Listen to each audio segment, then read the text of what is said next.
몽골에서 사역하신 이용규 선교사님이 쓰신 더 내려놓음이라는 책이 있죠. 이 책에 아메리칸 인디언 부족이 원숭이를 잡는 방법이라고 소개하는 내용이 있습니다. 그 내용이 이렇습니다. 원숭이들이 자주 다니는 길목에 목이 좁은 항아리를, 밑은 크지만 목이 좁은 항아리를 넣어두고 그 안에다가 바나나를 넣어둔다고 합니다. 그리고 숨어서 가만히 기다리고 있으면 호기심 많은 원숭이가 뭔가 하고 쫓아와 가지고는 이 항아리를 이리저리 건드려도 보고 들여다보고 안에 바나나가 있는 걸 보고는 손을 집어넣어서 이 바나나를 잡습니다. 그런데 목이 하도 좁다 보니까 바나나와 자기 손이 함께 나오지를 못해서 걸리고 마는 거죠. 이게 안 나오면 그냥 손을 놓고 손을 빼야 되는데 끝까지 이 바나나를 꺼내야 한다는 일념에 사로잡힌 원숭이는 이걸 놓지 않고 계속해서 잡아당기기만 하는 겁니다. 그때 인디안들은 다가가서 그 원숭이를 사로잡고 포박하게 됩니다. 사실 이 정도 되면 원숭이가 놓고 도망가야 정상이지 않겠습니까? 그런데 본능적으로 붙잡고 있는 이 손을 놓지 않는다고 합니다. 그래서 잡혀버린다고 말합니다. 여러분, 원숭이는 사실 바나나를 먹어야 살 수 있겠죠. 그게 자기 양식이니까 그걸 먹어야 살 수 있다고 생각하겠지만 사실은 그 바나나를 놓아야 그 원숭이는 살 수 있는 상황 아닙니까? 그런데 그의 욕심이 그걸 놓지를 못하는 겁니다. 그 욕심에 사로잡혀서 결국 죽음에 이르게 된다는 거죠. 여러분, 우리의 인생 역시 내려놓지 못하는 것 때문에 죽음을 맞이하는 그런 모습들이 우리 안에 얼마나 많습니까? 특히나 권력욕에 사로잡힌 이들은 그 맛을 한번 보고 나면 죽어도 놓지 못하는 그런 모습을 보게 됩니다. 그러다 보니 마치 항아리 속에 바나나 부여잡고 있는 그 원숭이처럼, 그 미련한 원숭이처럼, 죽음이 앞에 놓여 있는데도 그것 모르고 그거 붙잡고 있는 원숭이처럼 권력욕에 취해버린 그들은 절대로 그 권력이 자기를 죽인다고 생각지 않고 그걸 잡아야 자기가 산다고 생각하고 꽥꽥 소리를 지르면서 이거 꺼내려고 혈안이 되는 그런 모습을 갖는다는 거죠. 이 원숭이는 이거 먹어야 산다라고 아마 생각이 꽂혀 있을 겁니다. 그러나 우리가 볼 때는 야, 너 그거 놓아야 살아, 이렇게 우리는 말해 줄 겁니다. 이 원숭이가 보는 견지에서는 먹어야 내가 살 수 있지, 이것만 보이는데 멀리서 보는 우리는 야, 딴 거 먹어도 되지, 그거 놓아야 네가 살아, 이런 생각을 우리는 할 수 있다는 거죠. 여러분, 우리가 놓아야 하는 것이 비단 정치하는 이들의 권력욕, 욕심뿐만이겠습니까? 물질에 대한 욕심, 여러 가지 욕심들이 결국 인생을 이런 사로잡히는 원숭이 같은 상태로 우리를 몰아가죠. 근데 이 원숭이 욕심만 우리를 이렇게 몰아가는 게 아니라 원망도 우리를 죽음으로 몰아가는 하나의 중요한 요소가 됩니다. 억울한 일을 당한 이들에게는 욕심이 그들을 죽게 하는 게 아니라 사실은 원망이 그들의 심령과 그들의 삶을 피폐하게 만들고 죽게 만듭니다. 그들은 이 원한을 갚아야만 나는 살 수 있겠다라고 생각하지만 정작은 그 원한의 마음 때문에 그의 영혼은 피폐해져 가고 계속해서 죽어져 가고 있는 걸 자기는 모른다는 거죠. 갚아야 사는 게 아니라 사실은 그걸 놓아야 자기가 사는 건데 그걸 모르고 갚을 때까지 절대로 손을 놓지 않습니다. 바나나를 놓지 않는 원숭이처럼 우리도 똑같이 그렇게 산다는 말이죠. 여러분, 요셉은 형들에 의해서 애굽에 팔려가서 종살이와 옥살이를 하다가 우연찮게 찾아온 이 기회를 붙잡고 애굽의 총리가 되었습니다. 이 모든 일이 하나님의 오묘한 작품이었죠. 그러나 요셉의 입장에서는 그저 이게 우연히 찾아온 일이라고 그냥 생각되어졌을 겁니다. 그리고 그가 풀이해준 꿈을 현실적으로 풀어내기 위해서 지혜를 발휘합니다. 7년의 풍년이 오고 난 다음에는 7년의 흉년이 올 텐데 7년의 풍년 동안 전국 곳곳에 이 곡식 창고를 거대하게 지어서 엄청난 양을 비축해 둠으로써 7년의 흉년을 이겨낼 수 있게 해야겠다, 이런 생각을 하게 되죠. 그래서 7년 풍년 동안 많은 곡식을 끌어모으게 됩니다. 아주 싼 값에, 그냥 너무 풍년이다 보니까 헐값에 그냥 사람들이 내다 파니까요, 그걸 싼 값에 사다가 콕콕 쟁여 두었습니다. 그런데 흉년이 접어들었습니다. 흉년 2년이 되었을 때 요셉의 형들이 애굽으로 곡식을 구하러 찾아온 것입니다. 이게 오늘 42장의 내용이죠.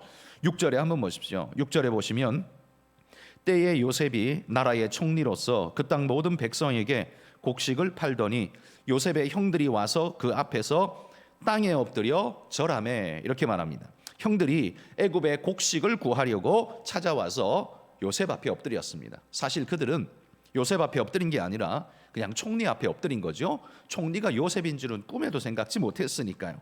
그런데 요셉도 마찬가지입니다. 자기 형들이 이렇게 찾아올 거라고는 상상도 못했습니다. 자기 앞에 엎드려 있는 이 형들을 보는 순간 요셉은 아마 깜짝 놀랐을 겁니다. 그간 그는 새까맣게 잊고 있었던 이 형들을 이렇게 만날이라고는 꿈에도 생각지 못했으니까요.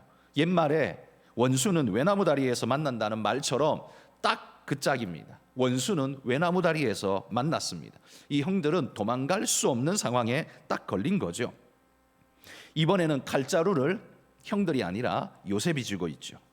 17세 소년일 때 형들의 미움을 받아서 팔려와서 30세에 총리가 되고 7년의 풍년을 지나서 흉년 2년째에 접어들었으니 요셉의 나이가 지금 몇 살입니까? 39세죠. 30세에 총리가 되었고 7년의 풍년을 지났고 2년의 흉년을 맞았으니 39세입니다.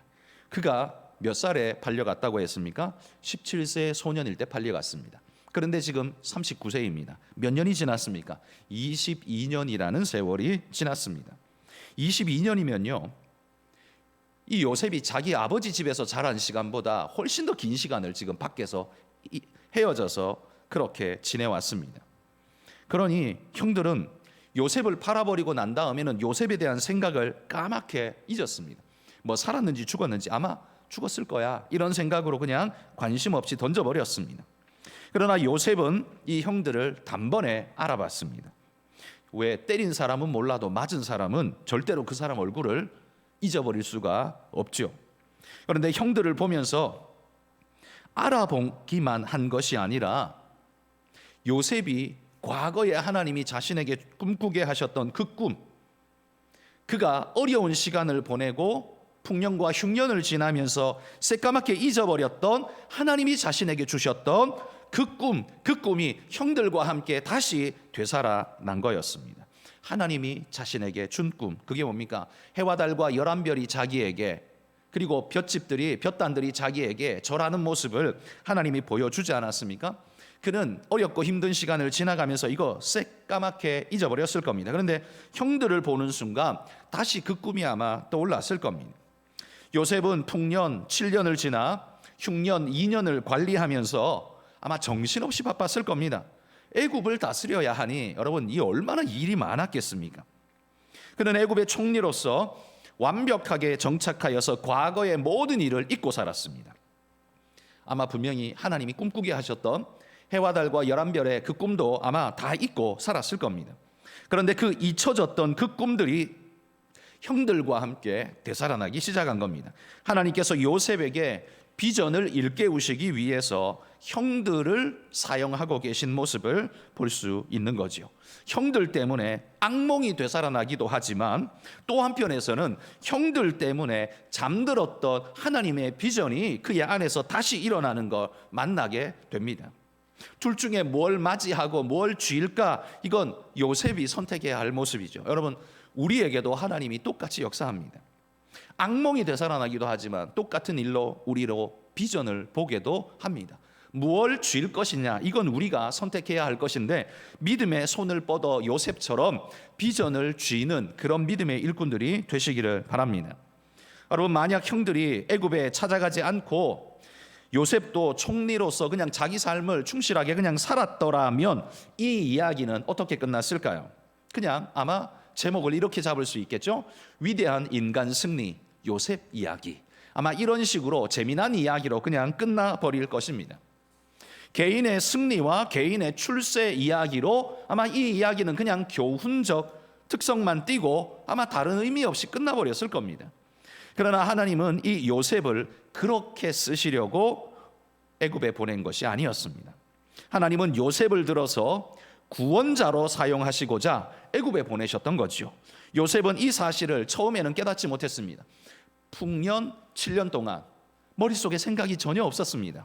흉년 2년 동안 너무 바빠서 까맣게 잊고 있었습니다. 그런데 형들을 보는 순간, 형들을 만나는 순간, 형들 그리고는 내 꿈 때문에 벌어진 일이라는 것이 차근차근 생각나면서 그 꿈까지도 생각하게 되었을 겁니다.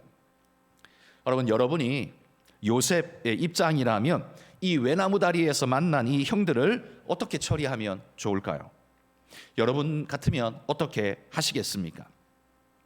이 요셉은 형들 앞에서 아마 깜짝 놀라면서 표정은 무표정하게 하지만 머릿속으로는 분주하게 생각이 돌아갔을 것 같습니다.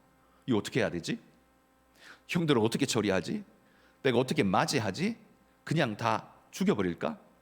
아니면 그냥 용서해주고 끌어안아줄까? 어떻게 하는 게 옳지? 아마 머릿속이 복잡했을 겁니다. 짧은 시간이었지만 요셉의 머릿속은 아마 빠르게 돌아가고 있었을 겁니다. 여러분, 어떻게 처리하는 게 좋을까요? 우리는 좋게 처리하는 게 좋다고 생각을 합니다. 그렇죠? 그런데 그게 남의 이야기니까 그렇죠. 그게 내 이야기면 그렇게 할 수 있습니까? 내 이야기면 그렇게 잘 못합니다. 남의 이야기니까 우리는 여유롭게 인자하게 이야기하지만 사실 우리 거의 대부분의 사람들은 우리 이야기라면 당장 죽여, 아마 이런 선택을 할 확률이 대단히 높겠죠. 여러분, 인간이 문제를 만나면 대처하는 방법이 5가지가 있다고 합니다.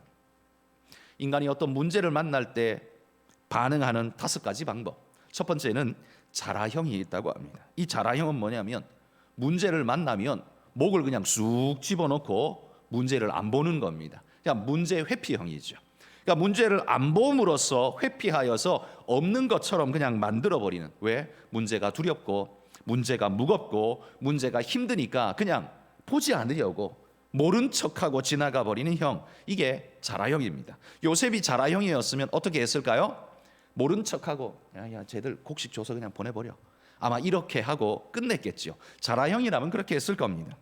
근데 두 번째는 상어형이 있다고 합니다. 이 상어형은 그냥 가차없이 물어뜯어서 흔들어버리는 이 강력한 공격형이 상어형입니다.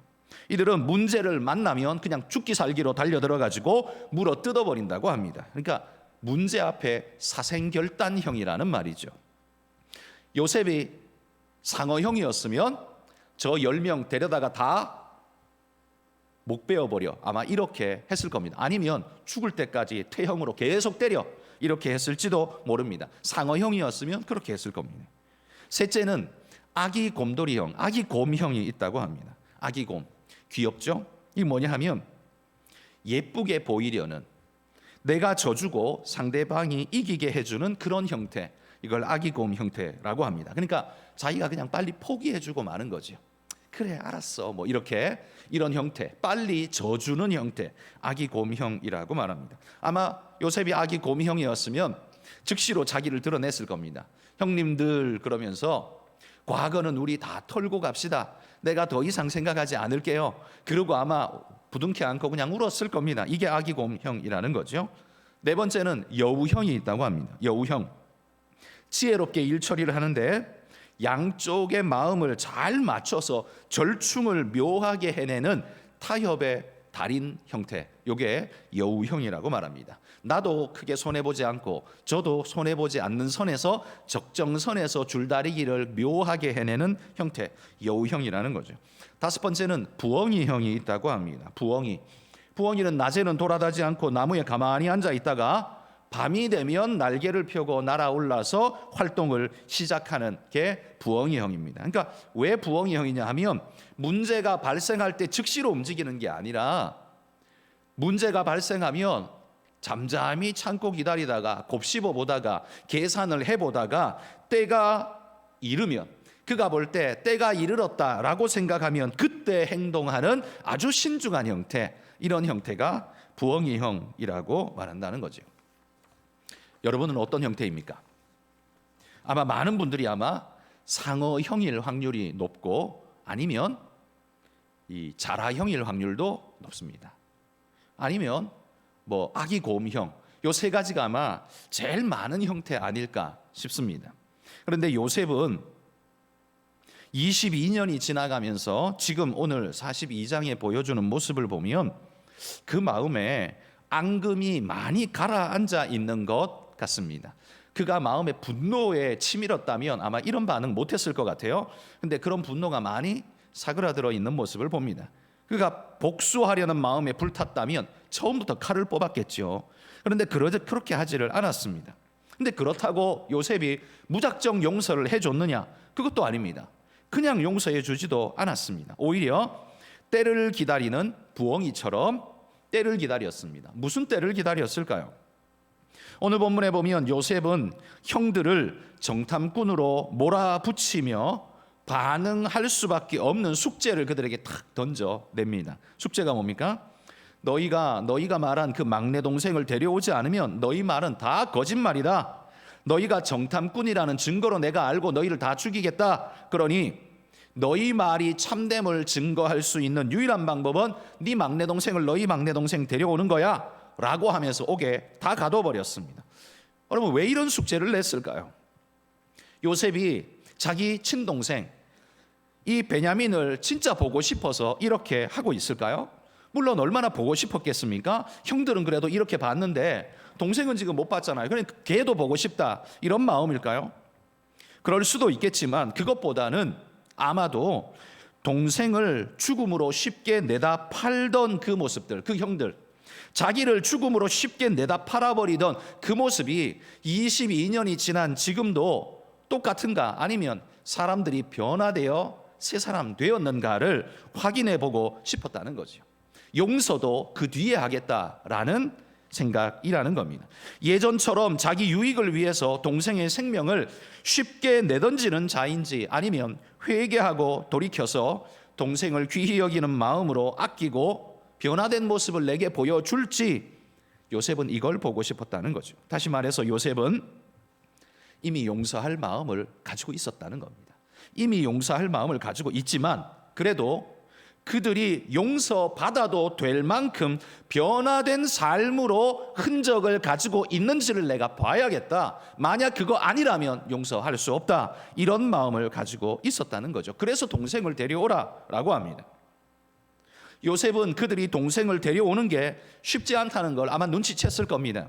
왜냐하면 요셉은 자신이 죽었다라고 아버지에게 소식이 전해졌을 때, 팔려가고 죽었다라는 소식이 전해졌을 때 이 아들 요셉을 잃어버린 지가 22년 지나지 않았습니까?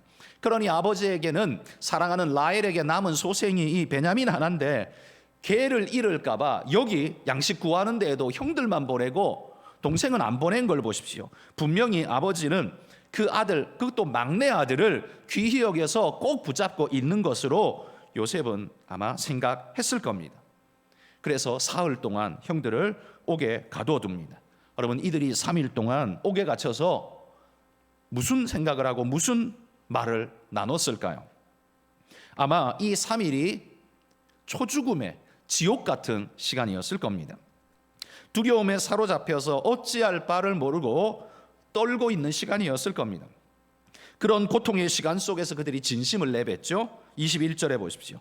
21절에 보면 이렇게 말합니다. 그들이 서로 말하되 우리가 아우의 일로 말미암아 범죄하였도다. 그가 우리에게 애걸할 때에 그 마음의 괴로움을 보고도 듣지 아니하였으므로 이 괴로움이 우리에게 임하도다. 사실 이게 요셉인 줄 모르고 히브리 말로 자기들끼리, 총리는 애굽인이니까 히브리 말 모를 거라고 생각하고 히브리 말로 이렇게 내뱉은 겁니다. 이 진심인 거죠. 그런데 요셉은 모른 척하고 딴 데 쳐다보면서 그 이야기를 다 듣고 있는 겁니다. 들어보니까 마음이 어때요? 회개한 게 맞구나. 그들이 지금 회개하고 변화된 사람이 된 게 맞구나라는 걸 생각하게 된 겁니다. 그런데 이 상황 속에서 요셉이 몰랐던 사실 하나를 깨닫게 됩니다. 22절입니다. 22절에 이렇게 말해요. 르우벤이 그들에게 대답하여 이르되 내가 너희에게 그 아이에 대하여 죄를 짓지 말라고 하지 아니하였더냐? 그래도 너희가 듣지 아니하였느니라. 그러므로 그의 핏값을 치르게 되었도다 하니. 르우벤이 진심으로 이렇게 말합니다. 내가 그 아이에 대해서 죄짓지 말라고 내가 그렇게 다 이르지 않았냐? 그런데 너희가 이 짓을, 이런 일을 행하고 말았다. 그렇죠? 르우벤이 없는 사이에 동생들이 요셉을 팔아넘겨버리지 않습니까? 그리고 르우벤이 돌아왔을 때 동생이 사라진 걸 보고 나는 어떻게 하면 좋은가 그러면서 탄식했던 게 그 르우벤이었습니다. 요셉은 몰랐죠. 르우벤도 같은 속셈, 한 통 속일 거라고 생각했을 겁니다. 그런데 요셉이 지금에서야 큰형님 르우벤만큼은 나를 살리려고 애를 쓰셨구나, 이 이야기를 듣는 순간 자기가 혼자가 아니었었구나라는 안도감이 아마 그의 마음에 몰려왔을 겁니다. 얼마나 감동이었을까요? 그때 자신은 처절하게 혼자라고 생각했는데 모든 형들이 나를 버렸다라고 생각을 했는데 알고 보니까 그래도 큰형님만큼은 나를 지켜주려고 저렇게 애를 썼었구나. 그 이야기를 듣는 순간 아마 마음이 녹아내렸을 겁니다. 그래서 3일이 지나고 난 다음에 그들 10명 다 붙잡아 두지 않고, 그랬다가는 큰일 날 것 같으니까요, 한 사람만 붙잡아 두고 나머지는 다 돌려보내려고 계획을 세우죠. 보통 이쯤 되면 누구를 붙잡겠습니까? 마지를 붙잡아야죠. 마지가 고대 사회 모든 선택 권한을 쥐고 있는 가장 중요한 존재니까요. 유산을 받아도 아버지로부터 두 몫을 받는 가장 중요한 존재이기 때문에 마지를 잡고 있어야 됩니다. 그런데 요셉은 르우벤 당신은 가. 그리고는 시므온을 붙잡아 둡니다. 시므온은 둘째거든요. 왜 첫째를 보내고 둘째를 붙잡아 둘까요? 아마 르우벤의 그 이야기를 듣고 마음이 녹았던 것 같습니다. 날 위한 그 형 내가 붙잡아 둘 수 없지. 형 돌려보내줄 거야. 그런데 시므온은 어떤 사람입니까? 그의 동생 디나가 어려움을 당했을 때 동생 레위하고 칼 뽑아들고 칼부림을 했던 사람, 그 다혈질의 존재가 시므온이죠. 그러니 이 시므온이야말로 자기를 팔아넘길 때 아마 눈에 불을 켜고 조금의 긍휼도 없이 아마 요셉을 냉정하게 팔아넘긴 그런 사람 아니었겠습니까? 그래서 요셉은 시므온을 묶어두고 나머지를 다 돌려보내버립니다. 이 뒤의 이야기는 다음 장, 다음 주 목사님께서 설교해야 되니까 제가 그거는 건드리지 않고, 여러분 요셉과 형들의 이 만남을 보십시오. 22년이나 된 이 응어리진 원한을 사이에 두고 이 양편의 사람들이 만났습니다. 어떻게 해야 될까요? 그들이 인생의 문제 앞에서 어떻게 하는 게 가장 현명하고도 올바른 결론을 도출할 수 있는 성숙한 반응일까요? 앞에서 제가 원숭이 이야기를 말씀드린 것처럼 원숭이가 살려면 반드시 바나나를 놓아야만 살 수 있었습니다. 그렇죠? 그러나 이 원숭이는 먹어야만 살 수 있다고 그 생각에 꽂힌 나머지 바나나를 절대로 놓을 수가 없었습니다. 본능적으로 움켜쥐기만 하는 그 본능에 충실했더니만 결국 어떻게 해요? 목숨을 잃게 됩니다. 자기 본능에만 충실했더니만 목숨을 잃게 되는 결과를 보지 않습니까? 여러분 이 두 부류의 사람들, 형들과 요셉, 이 두 부류의 사람들은 어떻게 해야 될까요? 이 순간 어떻게 하는 게 옳을까요? 그들이 내려놓아야 할 바나나는 무엇이 있다고 생각하십니까? 그들이 살려면 뭘 놓아야 될까요? 형들이 놓아야 할 바나나는 무엇일까? 아마도 남 탓하며 자기 중심적으로 살아가는 그 삶의 습관이 그 형들이 놓아야 할 바나나일 겁니다. 아버지의 편애 때문에 동생 요셉을 팔아넘기기는 했지만 자기 인생이 이 동생 요셉 때문에 부당한 일을 당하고 아픔을 당한다고 생각하고 그를 팔아넘겨도 당연하다라고 생각하는 끝없는 피해의식에 사로잡혀 있는 그 형들, 그러기에 그 동생 요셉을 팔아치워도 당연하다라고 생각하는, 내가 먹을 바나나야 라고 생각하고 있는 그 끔찍한 죄를 지금 이 형들이 저지르고 있죠. 22년이 지났는데도 뭐라고 말합니까? 내가 그러지 말라고 하지 않았냐? 그때 뭐 어쩌라고 뭐 그러면서 서로 핑계를 대면서 쏘아 붙였겠죠. 감옥 안에서. 여러분 그들은 옥안에 갇혀서도 여전히 너희가 왜 그랬냐라는 말로 서로 핑계를 대고 있습니다. 남 탓하고 자기 중심적으로 살아가는 자세야말로 그들이 버려야 할 가장 나쁜 바나나였습니다. 남 탓하면 여러분 그게 내 책임이 안 됩니까? 여러분도 여러분 주변에 남 탓하는 사람 많이 보지 않습니까? 우리는 객관적인 시선에서 남의 이야기를 볼 때는요, 아주 매의 눈같이 판단이 빠릅니다. 내 이야기는 판단이 늦지만 남의 것을 보면 훈수 두는 건 아주 판단이 빨라요. 그래서 핑계대고 있는, 남 탓하고 있는 사람 보면 마음이 되게 불편합니다. 그래서 그 사람 편들어 주고 싶은 마음이 없습니다. 감정, 이렇게 우리 마음에 생각이 들죠. 여러분, 남 탓하면 내 책임이 안 되고 모면할 수 있습니까? 아닙니다. 모면 못합니다. 이게 바로 우리가 버려야 할 바나나 중에 하나입니다. 자기 중심적으로 살아야 손해보지 않고 이 세상에 살 수 있어, 이렇게 생각하는 우리의 욕심의 바나나, 여러분, 그거 버려야 우리가 온전하게 바르게 살 수 있습니다. 우리는 여전히 이 바나나를 손에 꼭 쥐고는 절대로 그 손에서 놓으려고 하지 않습니다. 그러하기에 사탄이 우리를 포박하고 사로잡아 가는데 어려움이 없는 거예요. 이 인디안들이 룰루랄라 노래 부르면서 원숭이가 항아리에 손 넣고 바나나 잡고 깍깍거리면서 소리 방방 뜨고 있을 때 그냥 조용히 와가지고 그냥 원숭이 그냥 때려잡았고 그냥 가져가버리는, 이런 이 인디언처럼 사탄도 우리를 그렇게 사로잡아 간다는 거죠. 우리가 우리 바나나에 사로잡혀서 맥없이 붙잡혀 있을 때 사탄은 휘파람 불며 와서 우리를 때려잡아서 끌고 가버린다는 겁니다. 여러분, 그 바나나를 놓아야 우리가 살 수 있습니다. 그 바나나를 놓아야 우리가 바른 길 갈 수 있습니다. 이 형들의 바나나가 그런 것이라면 그러면 요셉은 놓아야 할 바나나가 없을까요? 요셉은 피해자지 않습니까? 피해자니까 요셉은 뭐 놓아야 할 바나나가 없는 것 같아? 없을까요? 있습니다.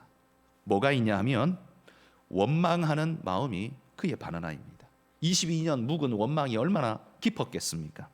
분노와 복수의 마음이 차곡차곡 쌓여서 이게 폭발만 하면 핵폭탄의 능력을 나타내게 될 겁니다.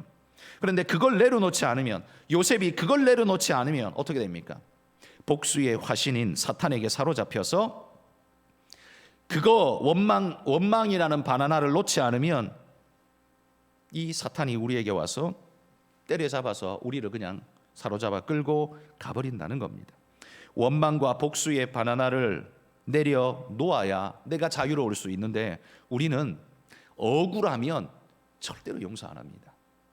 내가 조금만 손해봤다고 생각하면 절대로 반발짝도 뒤로 물러나서 생각해보거나 손해를 그냥 봐주려고 절대로 생각하지 않습니다. 끝까지 가보자 그러면서 끝까지 갑니다. 그런데 여러분, 우리 인생 경험에 그렇게 끝까지 가면 누가 이깁니까? 둘 다 집니다. 서로 상처를 낼 뿐 아무도 못 이깁니다. 반드시 그렇게 되어 있습니다. 그런데 우리는 그 바나나를 놓지 못하기 때문에, 원망의 바나나를 놓지 못하기 때문에 서로가 서로를 자해하는 일을 끝까지 하고 결국 사탄에게, 그 인디언에게 사로잡혀가는 원숭이처럼 사탄에게 사로잡혀서 그냥 끌려가 버리는 겁니다. 여러분, 우리가 피해자라고 해서 바나나가 없는 게 아닙니다. 원망의 바나나가 우리를 지금 사로잡고 있어요. 우리가 원망의 바나나를 붙잡고 그 놓지 않는 한 우리는 반드시 피해자임에도 불구하고 결국 죽을 수밖에 없는, 결국 팔려갈 수밖에 없는 그런 상황이 펼쳐진다는 겁니다. 여러분, 나는 억울해. 형들이 잘못했지 내가 잘못했냐? 예, 우리가 볼 때 그런 만 할 수 있습니다. 그러나 그런 요셉도 원망의 바나나 때문에 사탄에게 사로잡혀 갈 수 있는 거예요. 그런데 지금 요셉은 어떤 길을 택합니까? 놀랍게도 22년 묵은 것을 내려놓습니다. 원망과 복수의 바나나를 내려놓습니다. 자신이 동생이고 형들은 자신의 혈육이기 때문에 더 이상 복수와 원망으로 인생을 망쳐서는 안 된다는 결론을 내리게 됩니다. 여러분, 이게 얼마나 멋진 사람입니까? 여러분, 요셉이 이렇게 멋진 사람이기 때문에 하나님이 쓴 거 아닐까요? 단순히 머리가 좋아가지고 똑똑해서 하나님이 쓴 걸까요? 그의 인품과 그의 신앙과 그의 실력과 모든 것이 이렇게 종합적으로 어우러져서 멋진 결론을 내는 사람이기 때문에 하나님이 바로 너야. 내가 널 쓸게. 좀 힘들겠지만 너 잘 참고 기다려라. 너 좀 괴롭겠지만 조금만 참아라. 내가 너 사용해서 내가 큰 일을 이루고자 한다. 하나님께서 그렇게 말씀하시는 겁니다. 여러분, 이 멋진 요셉의 모습 정말 대단하지 않습니까? 이런 상황에 복수하지 않는 것만 해도 대단합니다. 칼자루를 쥐고 있는데 목은 형들이니까 목은 베지 않더라도 귀라도 좀 잘라야지. 그래도 억울함이 좀 가시지 않을까요? 그런데 요셉은 다 용서하고 있습니다. 그런데 여러분, 요셉이 형들을 용서한 일이 대단하기는 하지만 그러나 그것보다 더 대단한 발견을 합니다. 이게 뭐냐 하면 요셉이 자신의 삶을 재해석하게 됩니다. 형들 때문에. 아마 형들이 오지 않았으면 이런 해석 못했을 겁니다. 형들이 와서 이 상황 앞에 직면할 때 이게 이래서 이렇게 된 거구나. 지금까지 몰랐는데 그냥 자기가 운이 좋아가지고 총리가 된 줄 알았는데, 그냥 자기가 똑똑해서 총리가 된 줄 알았는데 이게 이래서 이렇게 된 거구나 라는 걸 요셉이 그제서야 깨닫는 거예요. 창세기 45장 5절입니다. 같이 읽어봅시다. 당신들이 나를 이곳에 팔았다고 해서 근심하지 마소서, 한탄하지 마소서. 하나님이 생명을 구원하시려고 나를 당신들보다 먼저 보내셨나이다. 저는 요셉의 이 해안이, 이 놀라운 깨달음이 형들을 만나기 전부터 가지고 있었을 거라고는 절대 생각지 않습니다. 요셉이 형들을 만난 순간에도 이 생각은 없었을 겁니다. 그런데 사흘을 지나가면서, 며칠을 지나가면서 생각을 해보는 거죠. 왜 이런 일이 벌어졌는가? 나는 어떻게 해야 되는가? 이런 고민을 하면서 이 똑똑한 요셉이 무릎을 치게 되는 겁니다. 이게 놀라운 하나님의 뜻이 있었구나. 내가 그냥 잘나서 총리가 된 줄 알았는데, 내가 똑똑해서 총리가 된 줄 알았는데 이거 보니까 이게 아니네. 하나님이 나를 먼저 보내어서 우리 가족들 생명 구원하라고, 구원자의 역할을 하라고 하나님이 나를 보내신 거였구나 라는 사실을 이때에 깨닫게 되었다는 말이죠. 그러니까 여러분, 우리는 요셉을 너무 좋게 생각해가지고 아예 초장부터 전지적 작가 시점을 가지고 모든 걸 다 보고 있는 것처럼, 다 알고 있는 하나님인 것처럼 생각하시면 안 됩니다. 요셉은 그냥 인간일 뿐입니다. 분노가 치밀었을 겁니다. 그리고 어떻게 해야 되나 갈팡질팡했을 겁니다. 생각지 못했을 겁니다. 그런데 사흘을 보내며 해와 달과 11별이 자기에게 절하던 그 모습을 떠올리며 이게 하나님께서 나를 구원하라고 나를 먼저 보내신 하나님의 위대한 하나님의 손길이었구나 라는 걸 깨달으면서 마음이 그냥 확 풀려버린 거예요. 이걸 깨닫는 순간 원망, 분노 다 없습니다. 다 사라져 버렸습니다. 그리고 자기가 애굽의 총리라는 교만, 의시되고 싶은 마음 다 사라졌을 겁니다. 그리고는 남은 생애를 내가 이제 어떻게 살아야 될 것인가에 대한 답을 발견하게 되었을 겁니다. 그는 사실 자랑해도 충분할 만큼 멋진 사람이고, 그는 일생을 호의호식하며 살아도 당연합니다. 그런 멋진 사람입니다. 그러나 그가 이 자기 인생 속에 역사하시는 하나님의 놀라운 섭리를 깨닫는 순간 과거가 해석되니까 미래가 보이는 거예요. 여러분, 과거가 이렇게 중요합니다.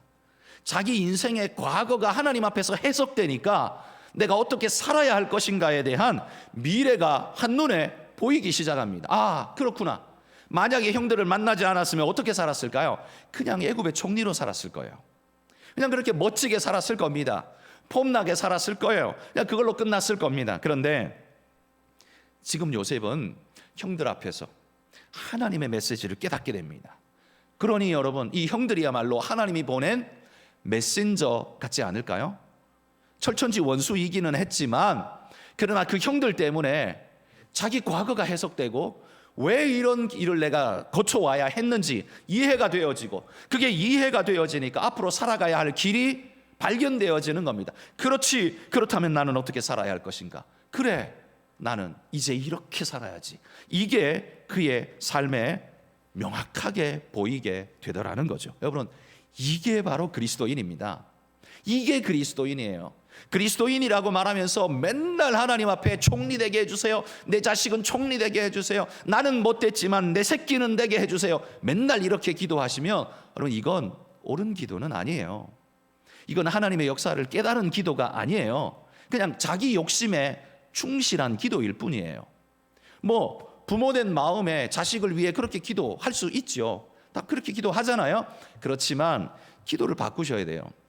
우리가 진짜 그리스도인이라면 하나님이 내 과거를 바꾸셨다면, 하나님이 내 과거를 사용하셨다면 내 미래도 주님 안에 바뀌어야 한다는 사실을 믿고 그 길을 걸어갈 수 있어야 한다는 겁니다. 그래서 주님 안에 있는 내 과거는 나의 주님 안에 있는 내 미래를 결정하는 중요한 키구나라는 걸 깨닫고 이 요셉은 삶 전체가 바뀌기 시작했습니다. 그리고는 내가 당신들을 먹이리이다, 걱정하지 마십시오. 그리고 또 뭐라고 그럽니까? 죽어가면서 이렇게 말합니다. 절대로 내 뼈를 여기다 묻지 마라. 너희들 하나님께서 반드시 우리 고향 땅으로 돌아가게 할 테인데 그때가 언제이든지 간에 내 뼈를 반드시 들고 가라. 그리고 고향 땅에 묻어라. 여기는 우리가 묻혀야 할 땅이 절대 아니다. 이렇게 요셉이 말하잖아요. 이런 놀라운 해안이 어디서 올 수 있었을까요? 아마 이 깨달음이 없었다면 아마 그는 애굽의 총리로 그냥 인생 그냥 만족하며 끝났을 겁니다. 자기 인생 해석이 잘난 자, 대단한 자, 애굽의 총리, 그냥 이걸로 끝났을 거예요. 그런데 요셉은 자기 인생을 그렇게 해석하지 않았습니다.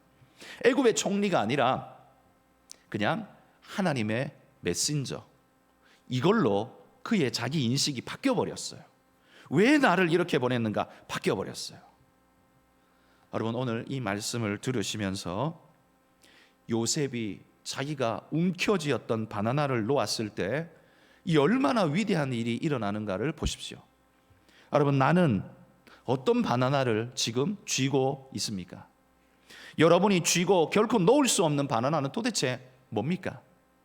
우리 모두의 공통적인 놓지 못하는 바나나가 하나 있습니다. 자식입니다. 그 외에 두 번째 또 있습니다. 물질입니다. 그리고 근본적으로 또 있습니다. 자기 자신입니다. 이거 못 놓습니다. 근데 내가 하나님 안에서 나를 발견해야 바로 그 바나나를 놓을 수 있습니다. 여러분, 세상에 누가 자식을 놓을 수 있어요? 모리아산에서 자기 자식을 바칠 수 있는 아브라함, 그 아브라함이 아무나 그냥 됩니까? 하나님 안에서 자기를 발견하고 나야 그게 가능합니다. 하나님을 발견해야 그게 가능하다는 거예요. 그래야 내 자식 바나나를 놓을 수 있습니다.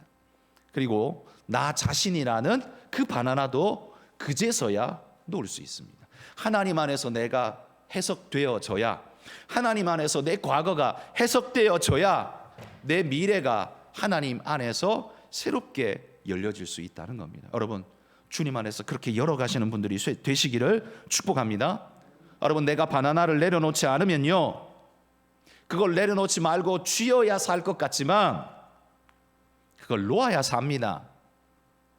뿐만 아니라 그걸 놓아야 내 삶의 해석이 달라집니다. 그래야 내 삶이 바뀔 수 있습니다. 교회 좀 다닌다고 여러분의 삶의 해석이 바뀔 것 같습니까? 교회 출석 좀 한다고 여러분 그게 여러분을 바꿔줄 수 있을 것 같습니까? 여러분의 직분이 무엇이라고 그게 여러분을 바꿀 수 있을 것 같습니까? 못합니다. 그냥 한 교회 최소한 30년 이상 다니면 적어도 그냥 웬만한 직분은 그냥 얻습니다. 왜? 그냥 관계성 속에서 그냥 다 뽑아주거든요. 다 뽑아줍니다. 적어도 안수, 집사, 권사까지는요 그냥 다 합니다. 한 30년 좀 다녀보십시오. 30년 다녔는데도 그거 못하면 문제가 좀 심각합니다. 근데 여러분, 그 직분을 가졌다고 해서 인생이 바뀌는 건 아니잖아요. 언제 바뀝니까? 주님을 만날 때 바뀝니다.